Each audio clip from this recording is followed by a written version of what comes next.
The sweet smell of sugar and cinnamon hangs heavy in the air, a comforting blanket over Amanda's Delights, my bakery in the heart of Savannah. It's a picture of domestic bliss, a testament to hard work and a dash of Southern charm. Everything seems normal, peaceful even. But beneath the surface, a current of satisfaction, sharp and potent, still hums. This bakery, this life, is built on the ashes of betrayal. My name is Amanda Hayes. I'm 34 years old. My success is a direct result of his downfall.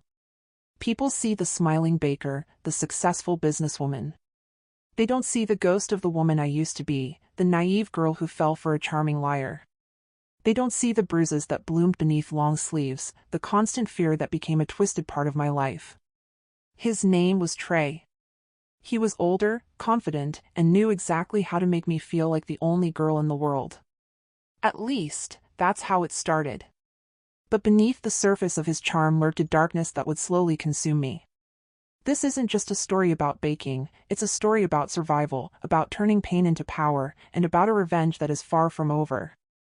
The pastries are just the pretty face of a much more complicated truth. 18. Just a girl, really, barely out of high school. The world stretched before me, a canvas of possibilities. College applications were piling up, dreams of faraway cities danced in my head, and then, Trey. He was everything my small town wasn't: exciting, worldly, and dangerous. He was older, maybe by 6 or 7 years, which felt like a lifetime back then. He worked at the local garage, always covered in grease, but with a smile that could melt asphalt. He'd lean against my beat-up Ford pickup, a cigarette dangling from his lips, and tell me stories of cross-country road trips and late-night poker games. I was smitten. He saw something in me that no one else did, a spark he claimed needed to be ignited. Looking back, I realized that spark was just naivete, easily manipulated. The first time he hit me, it was an accident. We were arguing about something silly, who got the last slice of pizza, maybe, and his hand flew out, catching me on the cheek. He apologized profusely, tears in his eyes, swearing it would never happen again. I believed him. I wanted to believe him. It was easier than admitting I'd made a mistake. The apologies became a pattern. A slap during an argument, a shove against the wall when he was stressed. Each time, the guilt trips were expertly delivered, leaving me feeling responsible for his anger. He'd buy me flowers, take me to dinner, and whisper promises of forever. And I, desperate for love and acceptance, clung to those promises like a lifeline. My friends saw the changes in me. The withdrawal, the constant excuses for the bruises I tried to hide under layers of makeup. They warned me, begged me to leave. But I was trapped in a cycle of abuse, blinded by the false hope that I could fix him, that my love could conquer his demons. I was so wrong. Leaving for college was like stepping out of a dark room into blinding sunlight. I'd been accepted to a small liberal arts school a few hours away, a place where I could reinvent myself, leave the whispers and worried glances behind. The scholarship I received felt like a pardon, a chance to atone for my mistakes. Trey didn't want me to go. He called it selfish, said I was abandoning him. He even tried to convince me that I wasn't smart enough for college, that I'd be back within a month, crawling on my hands and knees. But something inside me had shifted. Maybe it was the constant fear, the exhaustion of pretending everything was okay. Maybe it was the quiet hope that had flickered despite everything, refusing to be extinguished. Whatever it was, I knew I had to leave. The day I packed my bags, his anger reached a fever pitch. He screamed, threw things, and threatened to hurt himself if I left. I stood my ground, my heart pounding in my chest, but my resolve unwavering. I called his bluff. The drive to campus was a blur of tears and relief.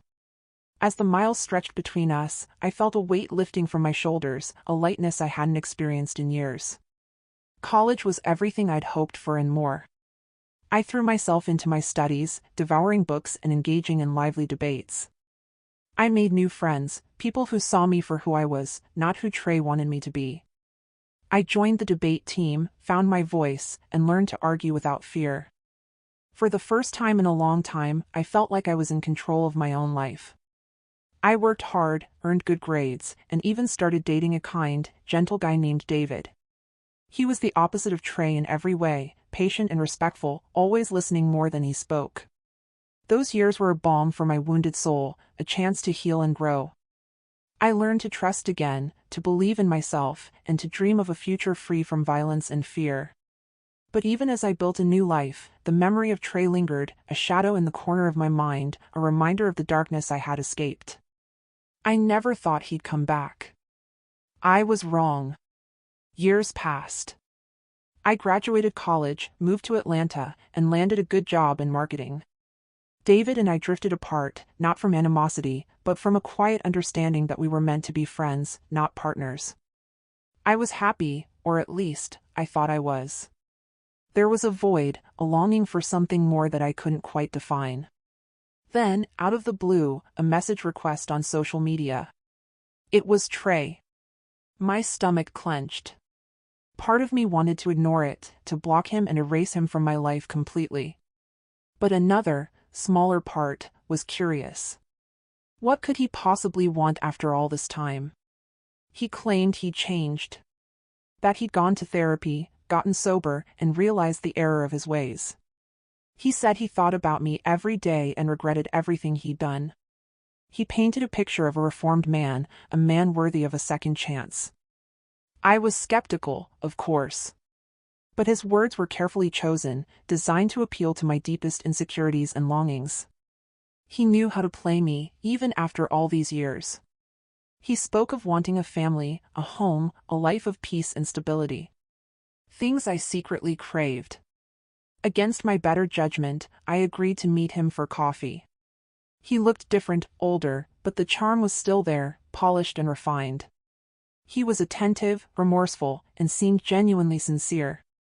He listened intently as I talked about my life, my career, my dreams. He didn't interrupt, didn't make excuses, just listened. Over the next few weeks, we met several times. He showered me with attention, with compliments, with promises. He said he wanted to make amends, to prove that he was a different person. He even apologized to my friends, the ones who had warned me about him years ago. Slowly, cautiously, I began to believe him. Maybe people could change. Maybe he really had learned from his mistakes. Maybe, just maybe, we could have a future together. It was a dangerous gamble, I knew, but the allure of a second chance, of a happy ending, was too strong to resist. I let him back into my life. It was the biggest mistake of my life. The whirlwind romance that followed felt like a dream. Trey proposed within months, a diamond ring sparkling under the Georgia moonlight. He talked about building a life together, a family, a future filled with love and laughter. I wanted to believe him so badly. We got married in a small, intimate ceremony surrounded by close friends and family. I wore a simple white dress, my stomach fluttering with nerves and excitement. I told myself that this was it, the happy ending I had always longed for. The first few years were blissful. We bought a house in a quiet suburb of Savannah, a place with a big backyard and plenty of room for children.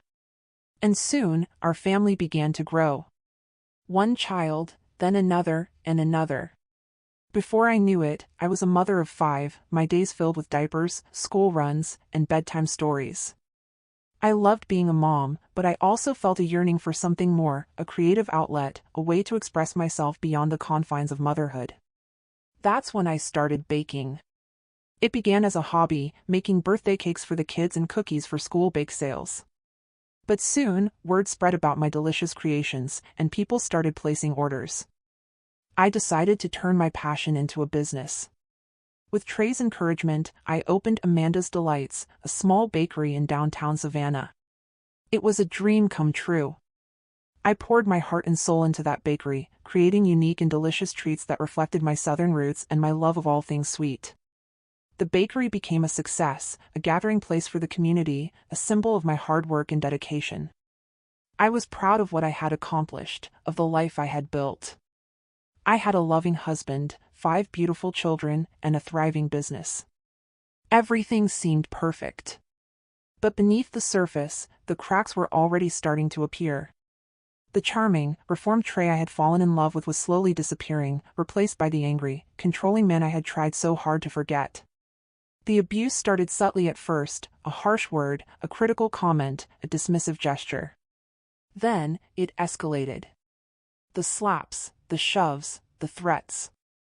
The cycle had begun again, only this time, it was worse than before. I was trapped, with 5 children to protect, and a business to run. How could I escape? The abuse became my new normal. I learned to anticipate his moods, to walk on eggshells, to do everything in my power to avoid triggering his anger. I became a master of disguise, hiding the bruises under makeup and long sleeves, pretending everything was fine to the outside world. But the constant fear was exhausting. I couldn't sleep, I couldn't eat, and I was always on edge, waiting for the next explosion. I started having panic attacks, my chest tightening, my breath coming in ragged gasps. I felt like I was drowning, suffocating under the weight of his control. He isolated me from my friends and family, accusing them of trying to turn me against him. He controlled the finances, doling out money as he saw fit, making me feel dependent and powerless. He monitored my phone calls and text messages, demanding to know who I was talking to and what I was saying. The children witnessed the abuse, their innocent eyes filled with confusion and fear. I tried to shield them, to protect them from the worst of it, but it was impossible. They heard the shouting, saw the bruises, and felt the tension in the house. I knew I had to get out, for their sake as well as my own. But how? I had no money, no support system, and 5 children to care for. I was trapped in a gilded cage, surrounded by the trappings of a perfect life, but imprisoned by the darkness within. One night, after a particularly brutal argument, I found myself staring at my reflection in the mirror. My face was bruised and swollen, my eyes filled with despair. I didn't recognize myself. I had become a shell of the woman I once was, a victim of his cruelty and manipulation. That's when something snapped. I couldn't live like this anymore. I had to find a way to break free, to reclaim my life, and to protect my children. I didn't know how I was going to do it, but I knew I had to try. I had to fight back. My survival, and the survival of my children, depended on it. The next day, I started making a plan. A plan for escape. A plan for revenge. A plan to turn his lies into his downfall. The day he barged into the bakery, everything changed. It was a Saturday morning, the shop bustling with customers eager for their weekend treats. The smell of freshly baked bread and brewing coffee filled the air, a comforting aroma that usually brought me joy. Then, the door slammed open, and Trey stormed in, his face contorted with rage. He started shouting, his voice booming through the normally cheerful space. Customers stopped talking, their eyes widening in shock and fear. My employees froze, unsure of what to do. He accused me of cheating, of sleeping with other men. He made vile accusations about a supposed abortion, a lie so outrageous it took my breath away. He screamed about how I was ruining his life, how I was a terrible wife and mother. His words were like knives, slicing through the carefully constructed image I had worked so hard to maintain. He was tearing me down in front of everyone, exposing my deepest secrets and vulnerabilities for all to see. I stood there, paralyzed with shock and humiliation. My face burned with shame, tears welling up in my eyes. I wanted to run, to hide, to disappear. But I couldn't. I had to protect my bakery, my employees, and myself. But something unexpected happened. As Trey continued his tirade, something inside me hardened. The fear and despair that had consumed me for so long began to recede, replaced by a cold, burning anger. I didn't cry. I didn't beg. I didn't plead.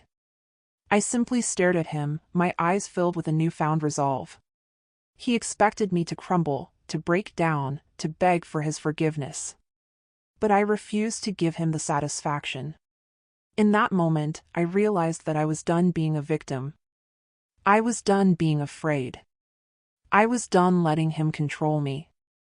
I would not let him win. He finished his rant, his chest heaving, his eyes blazing with hatred. Then, he turned and stormed out of the bakery, leaving a trail of shattered dreams and broken promises in his wake. The silence that followed was deafening.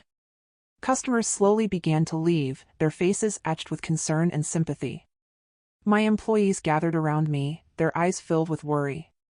I took a deep breath, wiped away the tears, and forced a smile. "Okay, everyone," I said, my voice surprisingly steady. "Let's get back to work." But inside, a war had begun.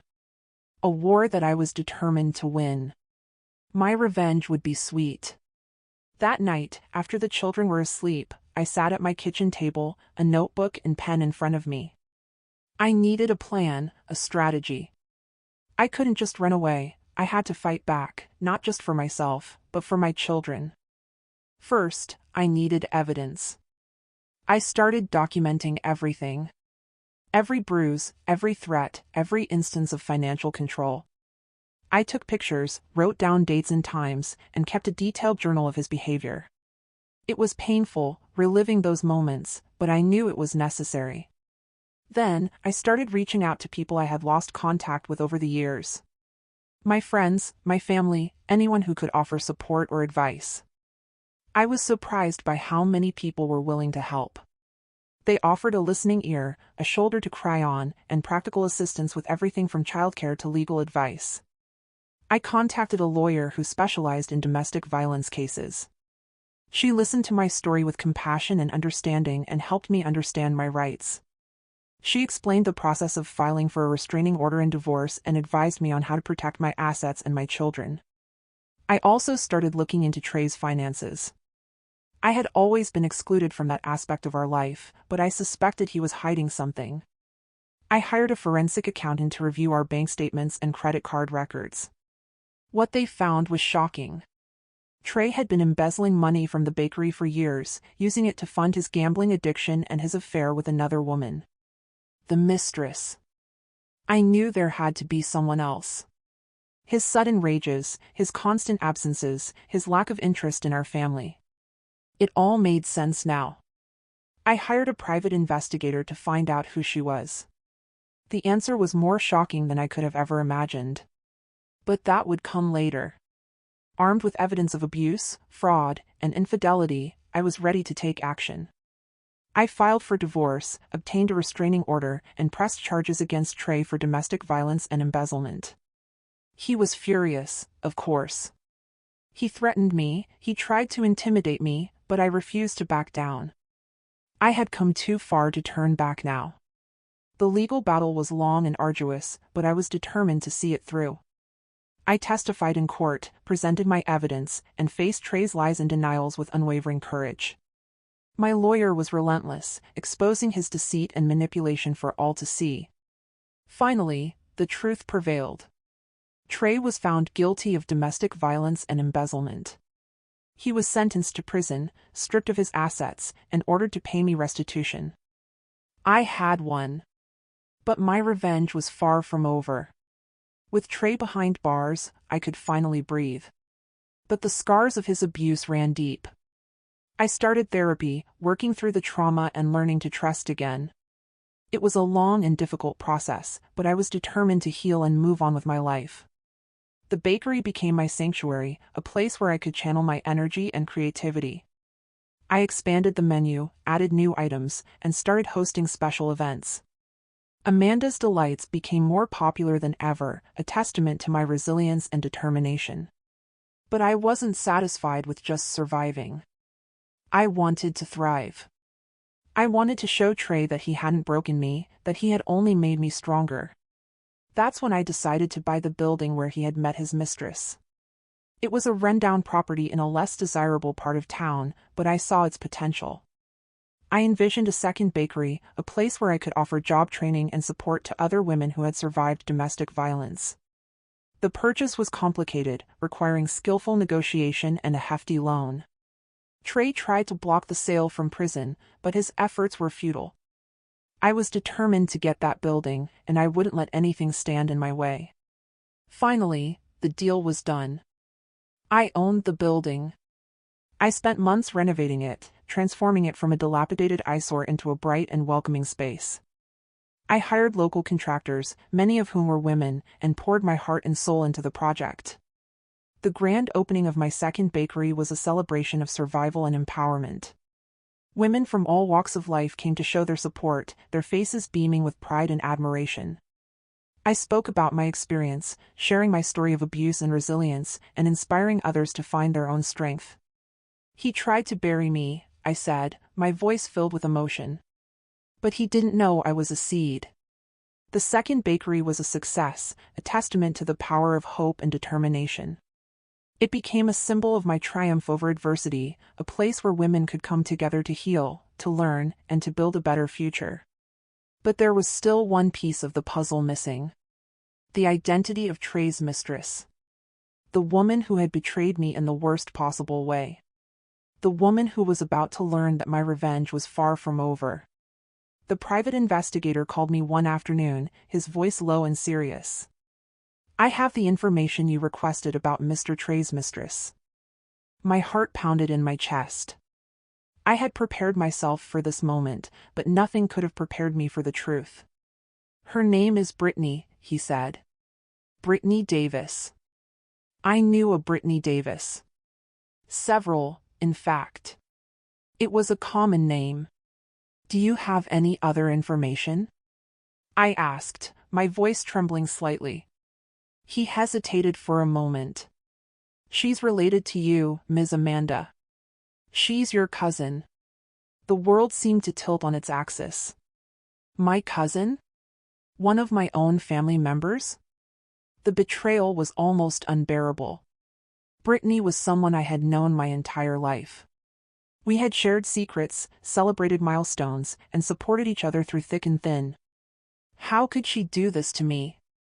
I felt a wave of nausea wash over me. I hung up the phone, my hands shaking.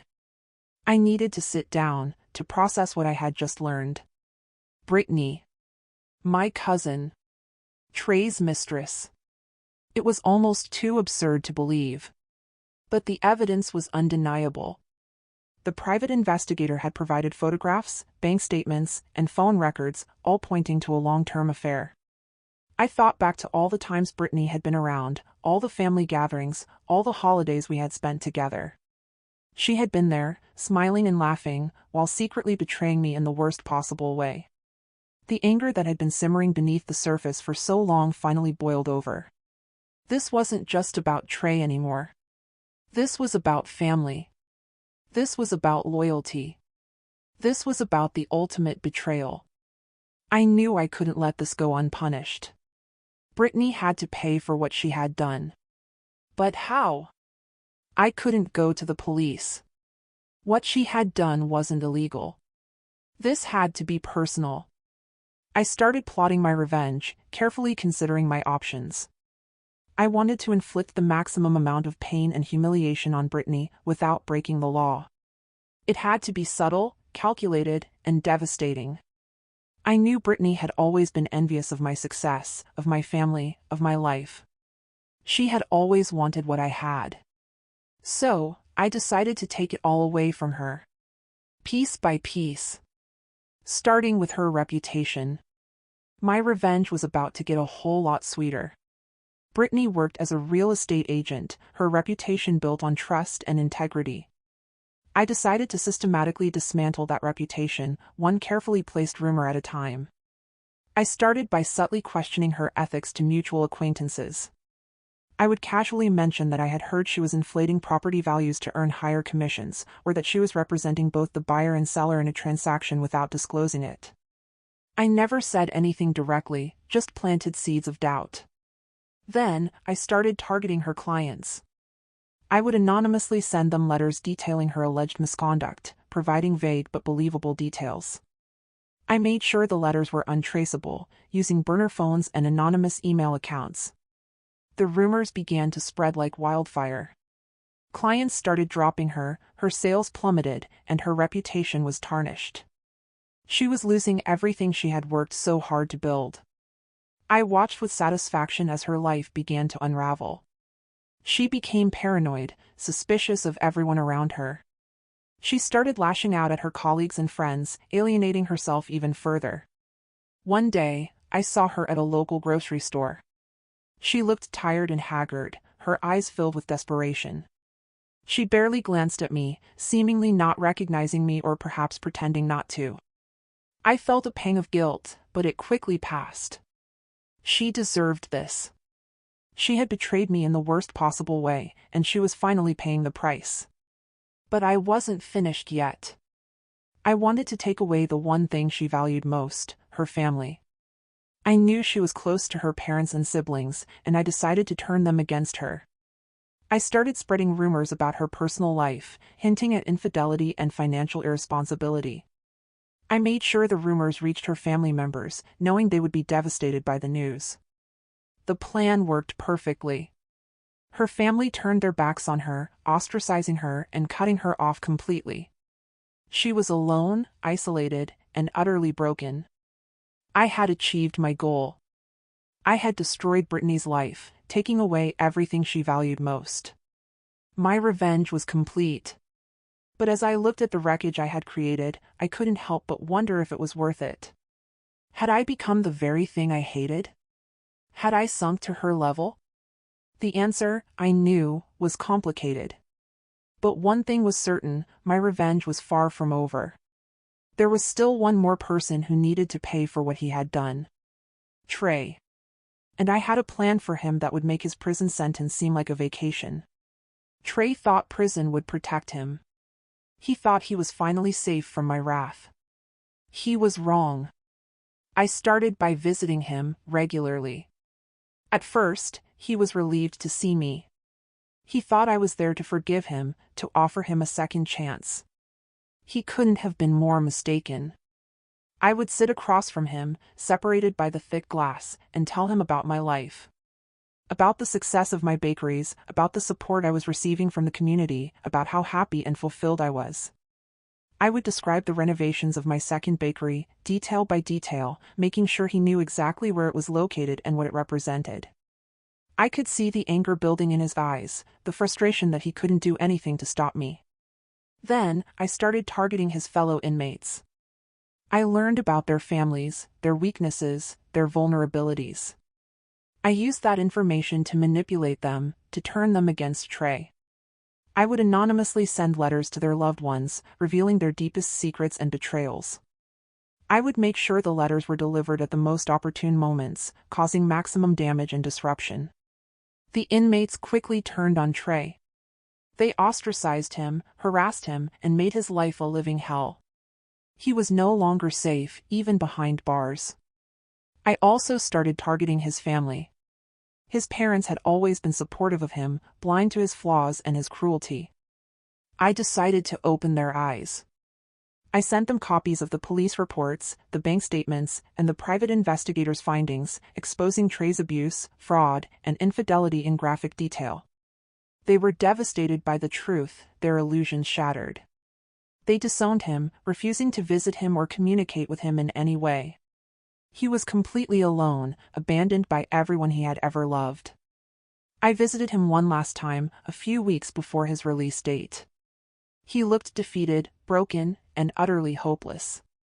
"I win, Trey," I said, my voice cold and emotionless. "You have nothing left." He stared at me, his eyes filled with hatred and despair. He knew I was right. I had taken everything from him. His freedom, his family, his reputation, his life. As I walked away, I couldn't help but feel a sense of satisfaction. My revenge was complete. But was it worth it? Had I truly found peace, or had I simply become as twisted and vengeful as the man I had destroyed? The answer, I knew, was still eluding me. But one thing was certain, my story was far from over. There were still lessons to be learned, wounds to be healed, and a future to be built. A future free from the shadows of the past. Or so, I hoped. Years have passed since Trey was released from prison. He's a ghost, a shadow flitting on the edges of my awareness. I hear whispers, rumors of his struggles, his inability to hold down a job, his descent into further despair. I don't seek him out. I don't need to. He is, in his own way, serving a life sentence. Brittany, on the other hand, is a constant reminder. Our families, though strained, still intersect. I see her at weddings, funerals, holidays.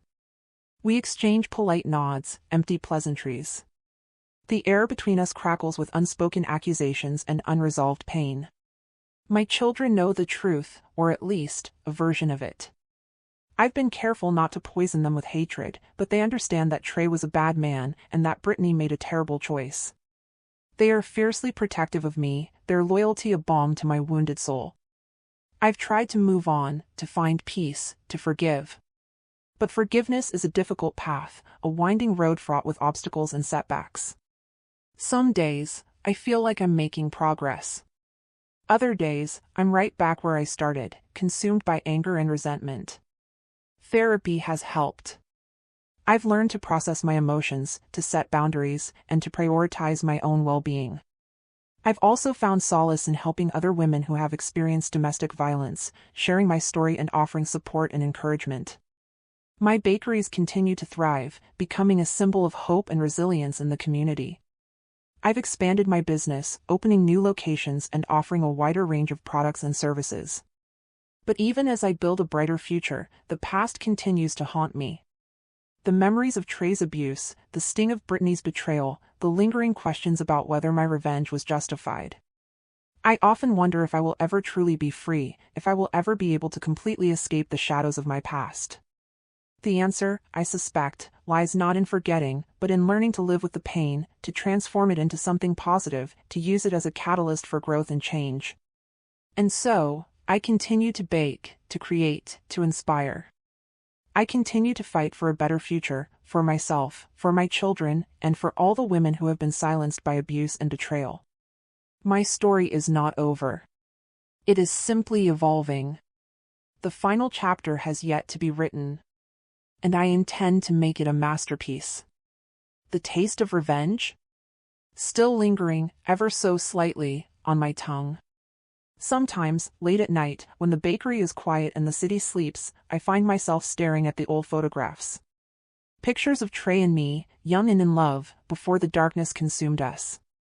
Pictures of Brittany and me, laughing and carefree, before the betrayal shattered our bond. I wonder what would have happened if I had made different choices, if I had seen the warning signs, if I had walked away sooner. Would I have been spared the pain, the heartache, the years of struggle?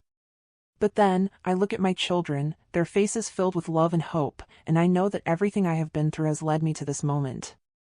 They are my strength, my inspiration, my reason for fighting.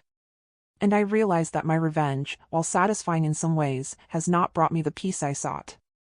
It has filled the void with something else, something darker, something that threatens to consume me. I know that I need to let go of the anger, the resentment, the desire for retribution. I need to forgive, not for their sake, but for my own. But forgiveness is not easy. It requires courage, compassion, and a willingness to see the humanity in those who have wronged us. It requires a deep understanding of ourselves and our own flaws. I am not sure if I am capable of such forgiveness. But I know that I must try. I must find a way to release the grip of the past and embrace the promise of the future. And so, I continue on my journey, searching for healing, for peace, for a way to transform my pain into something beautiful and meaningful. My story is not over.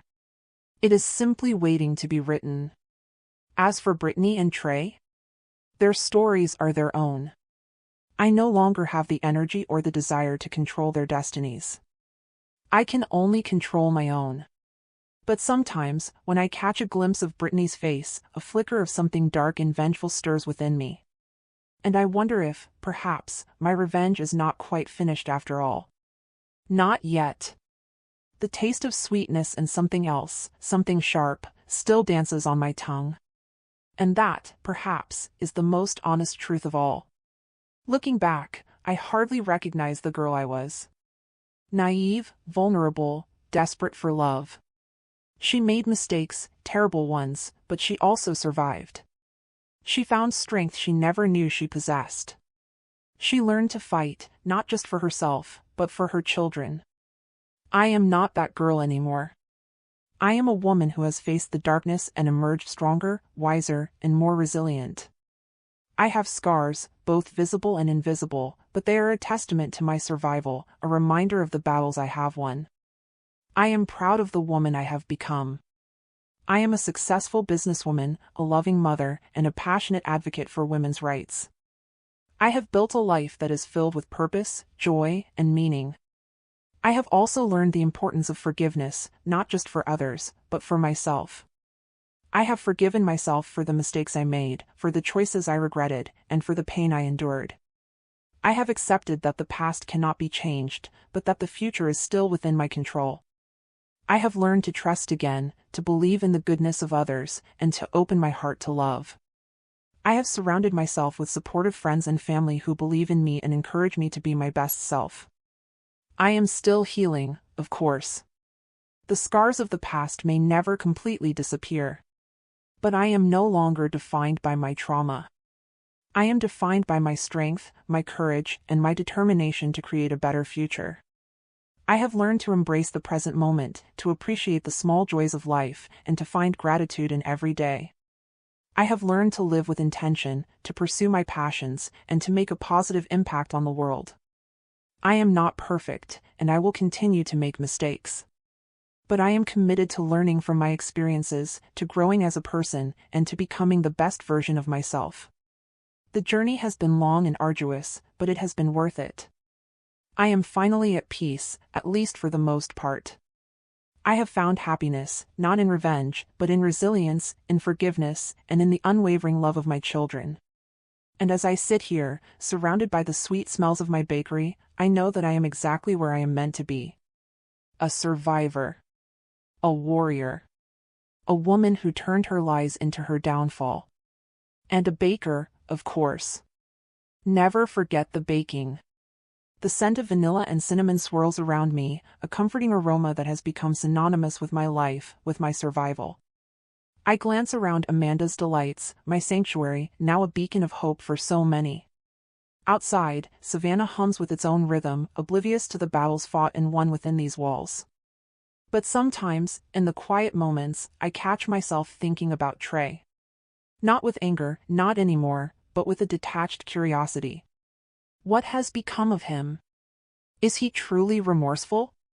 Has he learned anything from his mistakes? And then, a darker thought creeps in. A whisper of what could be. What should be? I tell myself it's just a fleeting moment, a remnant of the past that I need to banish.